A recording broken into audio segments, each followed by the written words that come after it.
নন্দীগ্রাম যদি 34 বছরের বাম অপশাসনের অপসারণ ঘটাতে পারে, তাহলে এই দুদিনের নেংটি ইঁদুর শুভেন্দু অধিকারীকে বুঝে নিতে বেশি সময় লাগবে না। তৃণমূল সুপ্রিমো 2011 সালে বলেছিলেন বদলা নয় বদল চায়।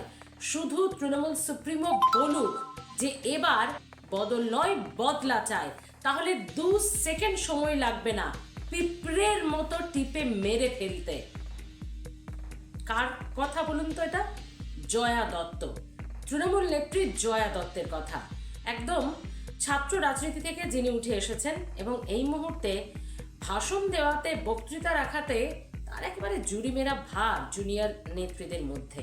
তো সেই জয়া দত্ত, শুধু জয়া দত্ত না, কোথায় দাঁড়িয়ে এই কথাটা বলছেন সেটা মোস্ট ইম্পর্টেন্ট। নন্দীগ্রামে একটি কর্মী সভাতে গিয়ে দাঁড়িয়ে প্রকাশ্যে দিবালকে নন্দীগ্রামের বুকে দাঁড়িয়ে নন্দীগ্রামেরই বিধায়ককে, লোডশেডিং বিধায়ক থেকে শুরু করে নেংটি ইঁদুর শুভেন্দু অধিকারীকে এই কথা বলছেন।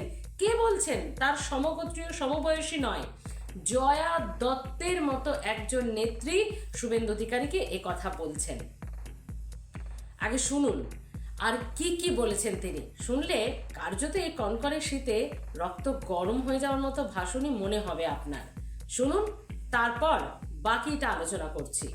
নেত্রী বলেছিল 2011-তে বদলা নয়, আমি বদল চাই। যদি তোমরা মনে করো তৃণমূল কংগ্রেস নন্দীগ্রামের মাটিতে তোমাদের দেখে ভয় পাচ্ছে, তোমরা ভুল ভাবছো।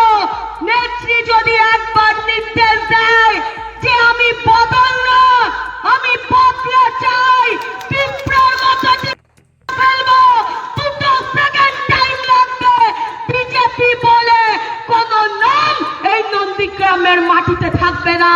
নন্দীগ্রামের মানুষ যদি 34 বছরে সিপিএম এর অপশাসনকে ধ্বংস করতে পারে, তাহলে দুদিনের নেংটি ইঁদুর শুভেন্দু অধিকারীকে বুঝে নিতে আর সময় লাগবে না। 2026 সময়ের অপেক্ষা।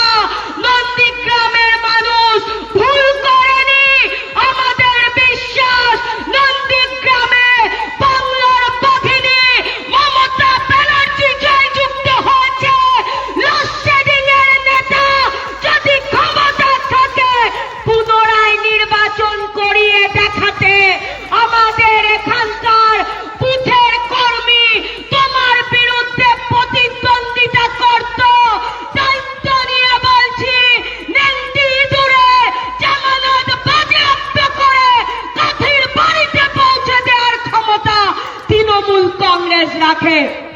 আজকে দিল্লির বড় বড় নেতারা, আজকে বিজেপির নেতারা 2021-এর নির্বাচনের আগে যেভাবে বাংলার মাটিতে এসে প্রতিশ্রুতি দিয়েছিল, একটাও প্রতিশ্রুতি পালন করেনি।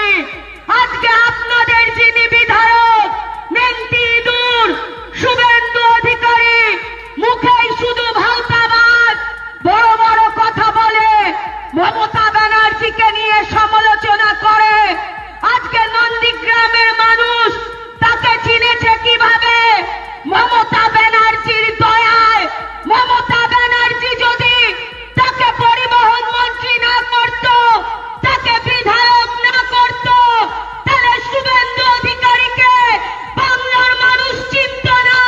দিদির দল নেতা হয়েছ, নেতা তুমি ততদিন ছিলে যতদিন মাথার উপর দিদির হাত ছিল। আজ দিদির হাত তোমার মাথার উপর নেই। 2026 সময়ের অপেক্ষা, দিন গুনতে থাকো, সময়সীমা চলে এসেছে। স্টপ ওয়াচ নন্দীগ্রামের মানুষ চালু করে দিয়েছে।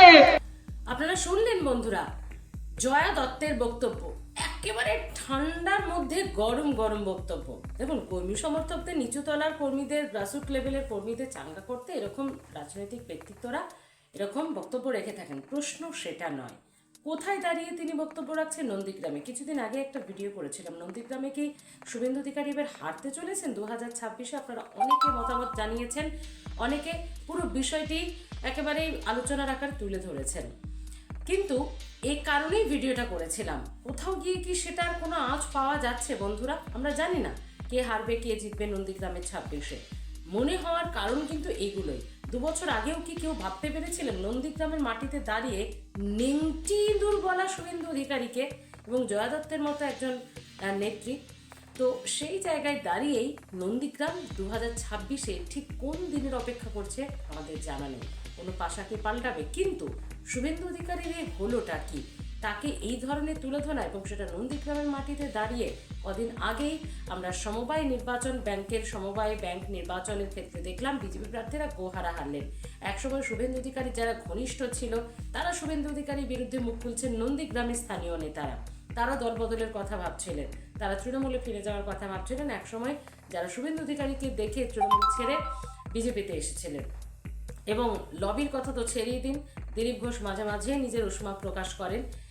সব মিলিয়ে কি শুভেন্দু অধিকারীর কোথাও একটা পায়ের তলার জমি শক্ত যেটা ছিল সেটা নড়বড়ে হচ্ছে, নাকি পুরোটাই রাজনীতির খেলা?